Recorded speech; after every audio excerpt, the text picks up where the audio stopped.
नमस्कार, शुभ दुपार मित्रांनो. मी आता तिवरे गावात आलो आहे. महामाया देवीचं मंदिर आहे ना, त्या मंदिराच्या रस्त्यावरती आहे.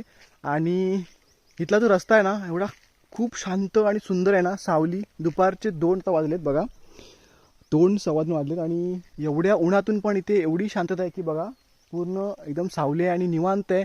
अजिबात गरम होत नाही, एकदम थंड वातावरण आहे. इकडची झाडं पण तुम्हाला मी दाखवतो चला. खूप मस्त आहे. बांबूची झाडं वगैरे आहेत ना, खूप अशी रस्त्यावरती आली आहेत. आणि रस्ता तर एवढा सुंदर आहे ना की काय विचारूच नका.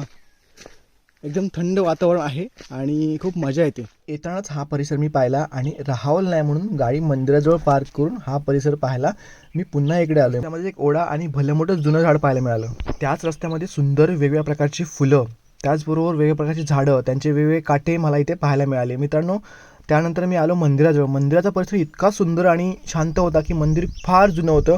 अजून पण मंदिरामध्ये जमीन आहे बघा, तुम्हाला इथे बघायला मिळेल. मंदिरी वस्तीपासून एकांतामध्ये आहे, तर इथे खूप सारी शांतता आहे.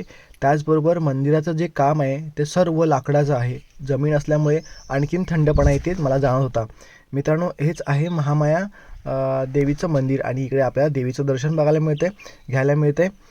तर खूप छान असं इथलं वातावरण आहे मित्रांनो. सर्वत्र जमीन, लाकूड, हे पाहिल्यानंतर खूप जुन्या मंदिरांची मला इथे आठवण झाली. बघा, तुम्हाला इथे पाहायला मिळेल की खूप छान आणि जुनं लाकूड काम इथे दिसते आपल्याला. तेच बघत बघत मी खूप वेळ इथं थांबलो, पूर्ण मंदिर पाहिलं.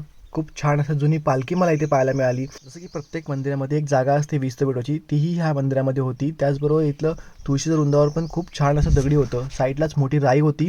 राईचं खूप छान असं विलोभनीय दृश्य इथे मला बघायला मिळालं. त्यानंतर साईडलाच एक विहीर पण मला इथे बघायला मिळाली आणि खूप सारं त्यामध्ये पाणी होतं मित्रांनो.